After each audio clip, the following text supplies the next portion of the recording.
C'est reparti pour Smart Bourse, votre double dose quotidienne de marché en direct sur Bismart. Chaque jour à la mi-journée, 12h30, 13h. Et en fin d'après-midi, la grande édition pendant 1 heure à partir de 17h. Rediffusée à 20h sur Bismart TV. Émission que vous retrouvez chaque jour en replay sur bismart.fr et en podcast sur l'ensemble de vos plateformes. Au sommaire de cette édition de la mi-journée, le démarrage d'une semaine qui va être une semaine intense pour les investisseurs avec dès demain la publication du rapport mensuel sur l'inflation aux États-Unis pour le mois de mai, un chiffre qu'on devrait retrouver pour l'inflation globale aux États-Unis sur un an plus proche de 4% quand il était encore proche de 5% le mois précédent. Ce chiffre sera le prélude à la décision de la Réserve fédérale américaine qui sera rendue mercredi en début de soirée heure française. Et puis dans le sillage de la décision de la Fed, nous aurons la décision de la BCE ce jeudi. La Banque centrale chinoise se réunira également cette semaine et pour clore cette séquence, c'est la Banque du Japon qui rendra également sa décision et sa communication de politique monétaire ce vendredi. Voilà donc pour la séquence de la semaine, une semaine qui démarre positivement dans une ambiance positive sur les marchés actions, du vert sur l'ensemble des places ce matin en Asie et en Europe avec un CAC 40 autour de 7250 points et une question autour des changes évidemment, le dollar qui a pas mal remonté, plutôt le dollar qui s'est pas mal détendu depuis quelques semaines, puisqu'au début du mois de mai, quand Jérôme Powell signalait la pause à venir de la Réserve fédérale américaine, l'euro-dollar se traitait entre 1,10 et 1,11. On est redescendu entre 1,07 et 1,08 au moment où on se parle. Où va le dollar? C'est une des questions qu'on se posera avec nos invités en plateau, en l'occurrence Vincent Bois qui sera avec nous, analyste chez IG pour le plan de trading de la semaine, le plan de trading de Smart Bourse, et puis question également avec un horizon peut-être un peu plus long terme sur la course du dollar et la volonté de dédollarisation qu'on peut constater chez pas mal d'acteurs, de banques centrales qui se sentent peut-être moins alignés aujourd'hui sur les intérêts américains que précédemment. Avec cet horizon prospectif, nous en parlerons avec Samy Char qui était notre invité la semaine dernière sur cette question. Où va le dollar? Chef économiste de Lombard-Odier.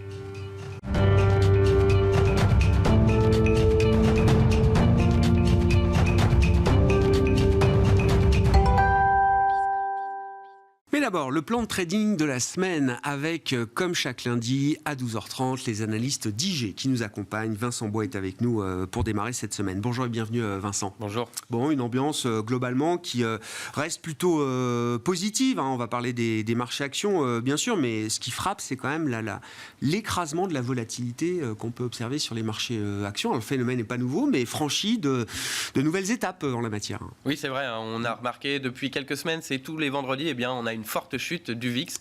L'exception est faite vendredi dernier. Est-ce que cela changera la course du VIX ou pas? Mais c'est vrai qu'on est revenu sur les niveaux de février 2020. Février 2020, donc avant le confinement en Italie, qui a donc causé une hausse de la volatilité un peu sur tous les marchés.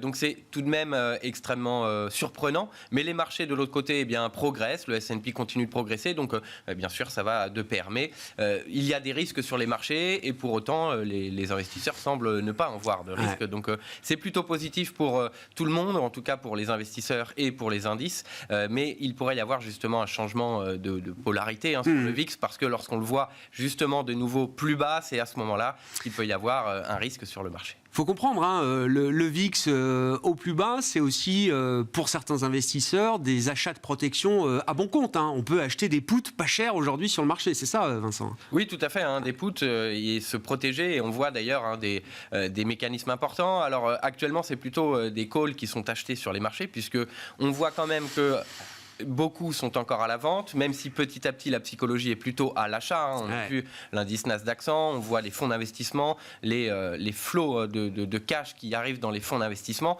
Donc c'est plutôt à l'achat, mais il y a encore de l'autre côté certains puts, certaines personnes qui voient bien entendu la politique monétaire qui à terme va probablement avoir un impact sur l'économie et sur les marchés. Ça va être le grand sujet de la semaine effectivement avec les réunions de banque centrale devant nous et cette question où va le dollar avec la parité euro-dollar qui reste évidemment un indicateur de marché très important.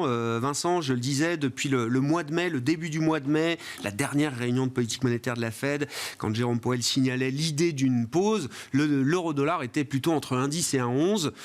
Plusieurs semaines après, on le retrouve, alors on l'a retrouvé à moins de 1,07, on le retrouve là entre 1,07 et 1,08. Oui, on reste finalement dans ce range qu'on a depuis novembre de l'année dernière, qui évolue en fonction des commentaires des membres de la Fed, parce qu'on a vu qu'il y avait des commentaires un peu différents qui ont amené tantôt à une légère correction sur les marchés et le lendemain, finalement, un discours différent qui amène à une baisse. Donc ici, on a l'euro-dollar qui bouge en fonction probablement surtout du dollar américain et de la Fed, et donc le rendez-vous, comme vous le disiez juste avant, ce rendez-vous de la Fed qui est pris mercredi pourrait amener à une première volatilité sur cette paire, et puis la BCE le lendemain pourrait en amener une seconde. Donc là, sur 4 jours, on a l'inflation américaine le mardi, la Fed le mercredi, la BCE le jeudi, et puis l'inflation en zone euro vendredi. Donc on devrait avoir une certaine volatilité. Pour le moment, probablement le début de semaine pourrait être plutôt en faveur d'une poursuite de la hausse sur l'euro-dollar, puisque le dollar américain pourrait être un peu à la baisse. On a une inflation qui va reculer très probablement sur les États-Unis, et donc une poursuite de cette euphorie qui devrait se poursuivre dans les prochains jours jusqu'à Powell, parce que pour le moment les taux vont rester les mêmes, très probablement, c'est ce qu'on attend en tout cas. Il ne surprend que peu les marchés. En revanche, le discours, c'est là où on pourrait avoir quelques surprises. Le discours, et puis il ne faut pas oublier qu'il y a les les nouvelles projections économiques qui sont publiées seulement tous les trimestres. Quels vont être les niveaux techniques à surveiller là sur la parité euro-dollar justement dans une séquence potentiellement volatile? Alors sur l'euro-dollar, on peut aller chercher une moyenne mobile qui est située ici sur les 1,08, 1,0810, qui est le plus haut que l'on a atteint, donc plutôt à la hausse comme je le disais, 1,08, 1,0810, le plus haut récent, la moyenne mobile sans période, et je pense que ce sera ensuite mercredi, Jérôme Powell et la BCE également, qui a quand même un peu d'impact sur les marchés, qui pourrait amener soit avec un discours hawkish, un discours plus restrictif, un retour baissier, si nous avons enfin peut-être des risques qui sont pris en compte par les marchés, un retour baissier sur les indices, ce qui pourrait nous amener peut-être à un retour haussier sur le dollar de court terme et revenir ici sur les plus bas. Si on a réellement un risque, ce serait ce niveau que l'on peut voir sur les 1,0520, mais cela traduirait réellement une hausse du dollar américain et donc des risques sur les marchés, ce qu'on ne connaît pas depuis quelques semaines. Bon, séquence Banque Centrale évidemment qui va être cruciale pour les prochains jours et les prochaines semaines sans doute. Du côté des indices actions, le phénomène quand même, c'est la poursuite du rattrapage du marché américain avec un S&P, alors qui rejoint d'autres indices qui ont déjà rebondi de plus de 20% par rapport à leur point bas, notamment les indices européens, le Nikkei également, et désormais le S&P 500 qui est revenu à 20% et plus de ses points bas récents qui avaient été marqués en octobre 2022. C'est ça? Tout à fait, mi-octobre, on avait eu un short squeeze où l'inflation était au-dessus et puis finalement tout le monde était en short, en tout cas tout le monde vendait, et le marché avait fortement rebondi et c'était le point bas que l'on voit sur le graphique. Ici il est tout à fait, en tout cas on le voit très bien, cette baisse et puis retour haussier immédiat, et donc depuis 20%, ce qui sur les marchés est donc un bull market, un marché haussier à partir de 20% par rapport au point bas. Et on revient sur ce point haut de août, c'était août dernier, c'était Jérôme Powell, donc justement à Jackson Hole, qui avait un peu, même fortement déçu les marchés, et on avait eu un retour baissier extrêmement important qui avait remis finalement les marchés en place. Ici donc on est sur ces niveaux, on est sur les 4300, 4320, on peut-être en début de semaine, avant Jérôme Powell, encore une fois, c'est vraiment le point pivot. C'est pas le pivot de la Fed, mais peut-être pour les marchés. Et ici, 4300, 4320, peut-être un peu au-delà. Attention, en revanche, on est tout de même sur des marchés qui sont très positionnés à la hausse, qui sont euphorique limite sur certaines valeurs, mais tout de même, et qui pourrait donc amener, si nous avions Jérôme Powell qui remet légèrement les marchés en place, un petit pullback, un échec à franchir ces 4300, le plus haut donc d'août dernier, on pourrait revenir sur le seuil fatidique on a mis des semaines à le franchir, et on pourrait revenir le tester, 4200, ce qui pourrait être, en cas de rebond et de maintien là-dessus, une confirmation du marché haussier. Si on venait casser finalement ces 4200, ça remettrait effectivement en cause ce rebond. On ne l'a pas précisé, mais c'est une semaine d'échéance également sur le plan des dérivés de marché. Ça veut dire que la clôture hebdomadaire de cette semaine, elle va être quand même particulièrement importante, au terme des événements en Banque centrale et au terme de l'échéance du mois de mai. Du mois de juin, pardon. On a les options mensuelles sur les dérivés, donc qui vont arriver à échéance jeudi, vendredi, et on a les banques centrales, on a Jérôme Powell, mais on a également, alors est-ce que cela va amener un drainage de la liquidité ou pas, c'est l'émission obligataire des États-Unis. Donc, il y a près de 500 milliards qui vont être mis sur le marché d'ici la fin du mois.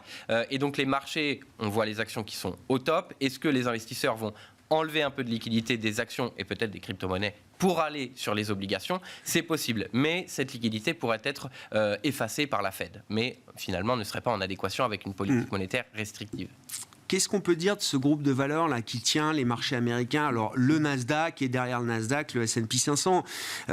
C'est une situation de tension importante sur les prix pour les valeurs type alors Nvidia bien sûr et tout le groupe de valeurs qui tourne autour. Puisque ce sont ces valeurs-là qui font la performance, qu'est-ce qu'on peut dire de leur solidité ou de leur fragilité technique aujourd'hui, Vincent? Alors on arrive sur des plus hauts historiques pour beaucoup. Nvidia, on est bien au-delà bien entendu. Mais Microsoft ou encore Apple, on est sur les plus hauts historiques. Donc au niveau technique, c'est plutôt un risque. On pourrait voir justement, avant éventuellement de prendre en compte les risques, eh bien, on va prendre les bénéfices, on va voir ce qui se passe. Et donc, un pullback pourrait arriver sur Microsoft. On a d'autres valeurs qui sont au plus haut historique. On a Tesla également qui est loin du plus haut historique, mais qui progresse depuis 11 ou 12 séances consécutives. Voilà, qui est plus que ce qu'on a vu en 2021, qui était quand même signe d'une euphorie extrêmement importante. Donc, tout de même, celles qui tirent pour le moment la croissance sont arrivées à un niveau technique assez, en tout cas, qui serait raisonnable de penser qu'on pourrait prendre ses bénéfices là-dessus.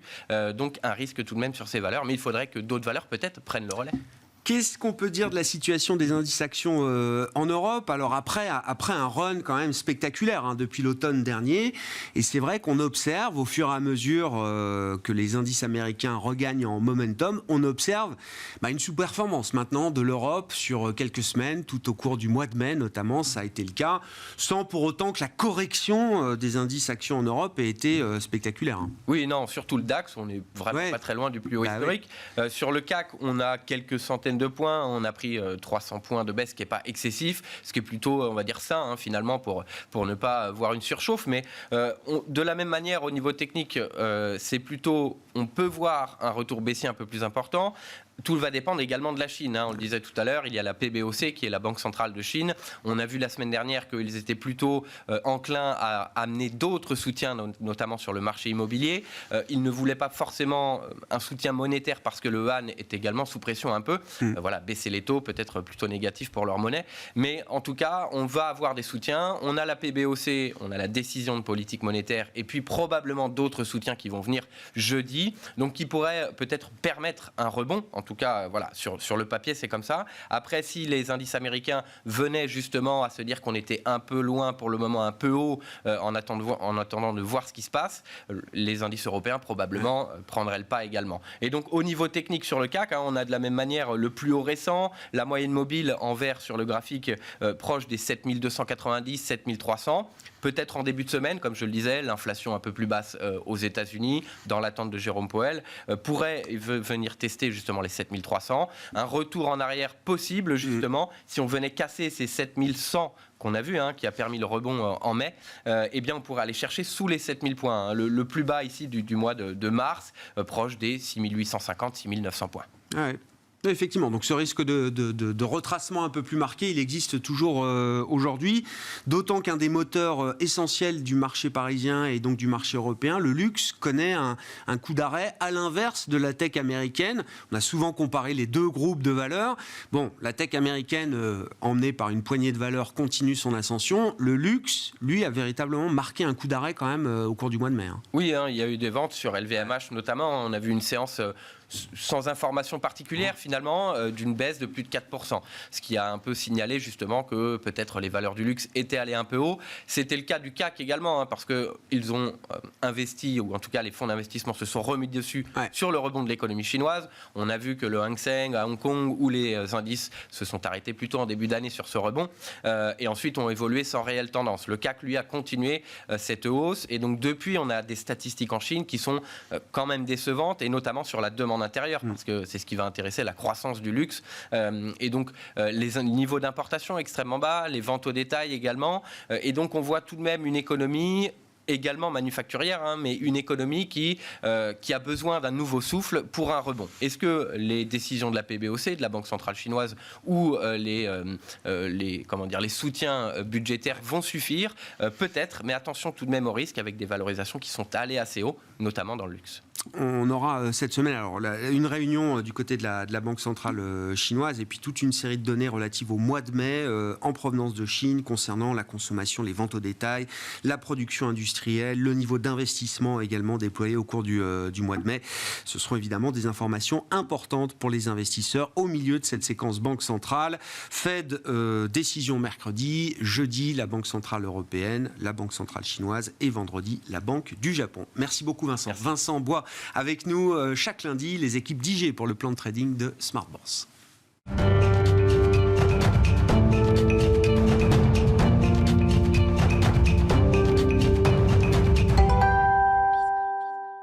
Et reprenons cette grande question, où va le dollar? Où va le dollar demain, après-demain et dans une perspective de moyen-long terme? C'est la question, ou ce sont les questions que nous avons posées à Samy Char en fin de semaine dernière, chef économiste de Lombardier, qui était avec nous en visioconférence dans Smart Bourse. À court terme, tout dépend du différentiel de taux d'intérêt, et notamment du différentiel de taux d'intérêt réel. À très court terme, on a le sentiment qu'on a atteint un équilibre. La Réserve fédérale américaine est proche de son apogée. La Banque centrale européenne l'est également, à 3,5 ou 3,75. On sent qu'on y est, quoi. Et puis l'inflation est en train de baisser dans les deux zones. Donc le différentiel de taux d'intérêt réel entre l'Europe et les États-Unis me semble stable. Et ça nous dit un dollar qui devrait végéter entre 1,05 et 1,10.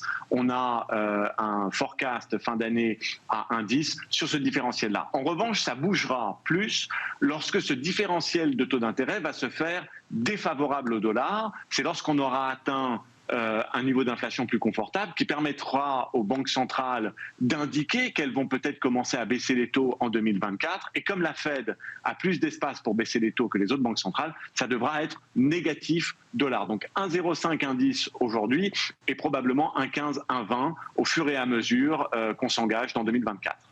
Effectivement, donc cette reprise du dollar, effectivement, c'est pour vous une parenthèse dans une route qui est plutôt une route d'affaiblissement du dollar, en tout cas sur l'horizon fin d'année.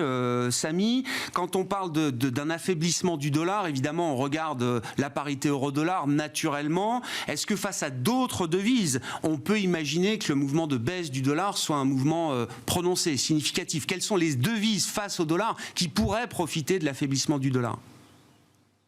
Alors, lorsqu'on sera dans une tendance d'affaiblissement du dollar, en raison du différentiel d'intérêt, c'est-à-dire à partir du moment où la Réserve fédérale américaine pourra couper les taux, et on pense à la première baisse de taux en mars 2024, ce sera une dépréciation généralisée du dollar dans un environnement qui sera un environnement d'amélioration. Lorsque la croissance mondiale va bien, généralement, le dollar perd un petit peu de valeur contre le reste des devises, puisque l'effet reste du monde versus les États-Unis s'épanouit, et c'est généralement dans ce contexte-là qu'on a une dépréciation un peu plus généralisée du dollar sur un différentiel de croissance favorable aux émergents, sur un différentiel d'intérêt qui sera probablement favorable à l'euro et également au yen. Mais c'est un tout petit peu tôt pour imaginer cet affaiblissement du dollar généralisé. Pour ça, il faut vraiment que l'inflation revienne vers des niveaux plus confortables et que la Fed puisse commencer à indiquer qu'elle baissera les taux en 2024. On n'en est pas encore complètement là. Donc un certain équilibre autour de 1,05, 1,10 aujourd'hui.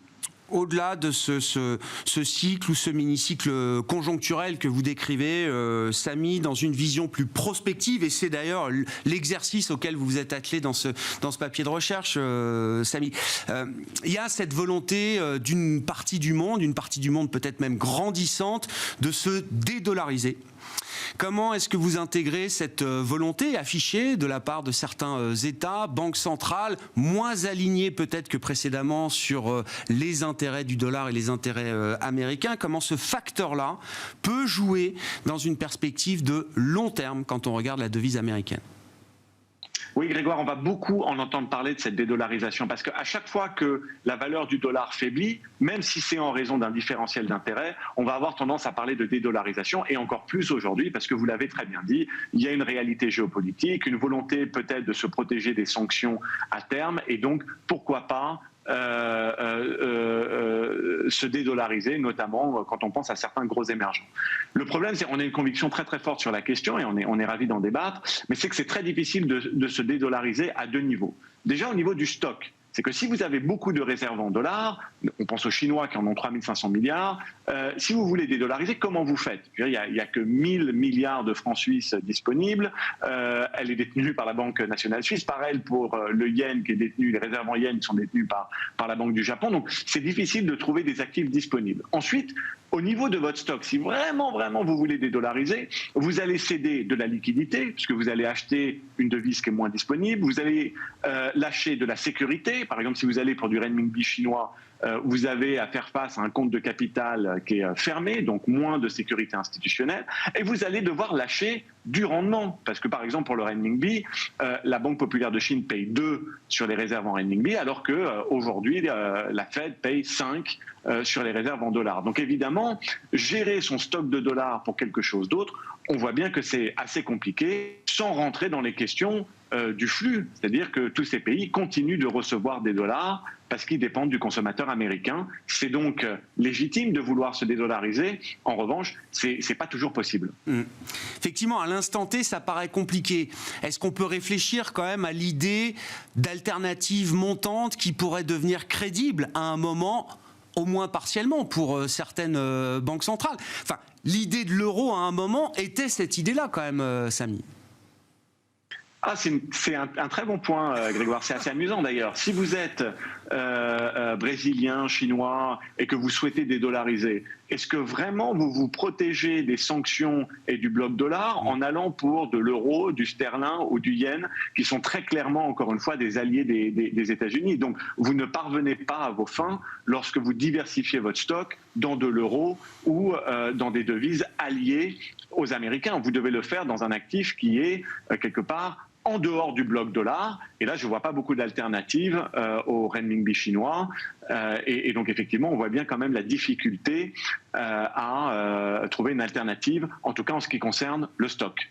Est-ce qu'on peut imaginer la création d'alternatives, j'allais dire presque ex nihilo? Je sais qu'au sein des BRICS, par exemple, la question peut-être de créer un actif commun qui pourrait être une monnaie, au moins une monnaie de réserve, ce sont des sujets qui reviennent régulièrement, alors qu'ils sont au niveau de la discussion, de la conversation verbale aujourd'hui, mais ce sont des idées qui traînent, pour dire les choses trivialement.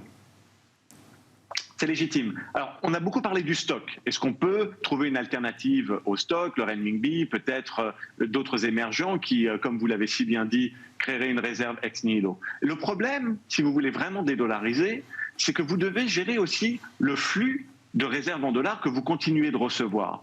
Comprenez le mécanisme économique sous-jacent à ces réserves, à ce flux de réserves en dollars.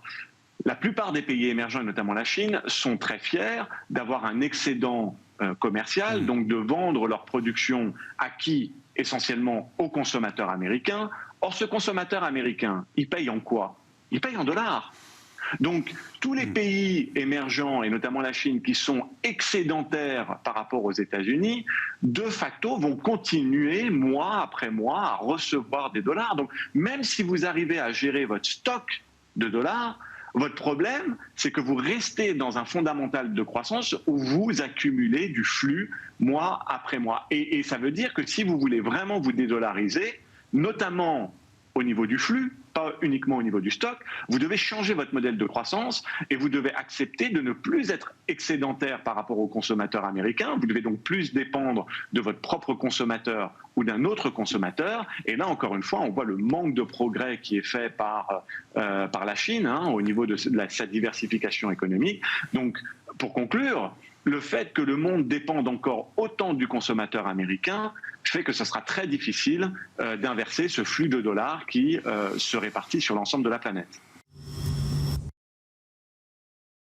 Samy Char, chef économiste de Lombard Odier avec nous en visioconférence. Il était l'invité de Smart Bourse en fin de semaine dernière. Au démarrage donc de cette nouvelle semaine, avec cette séquence Banque centrale devant nous, Fed, BCE notamment, et Banque du Japon également, qui se réuniront tout au long de la semaine pour livrer leur dernière vue sur l'économie et en matière de décision de politique monétaire également. Voilà pour cette édition de Smart Bourse de la mi-journée. On se retrouve à 17h en direct sur Bismart.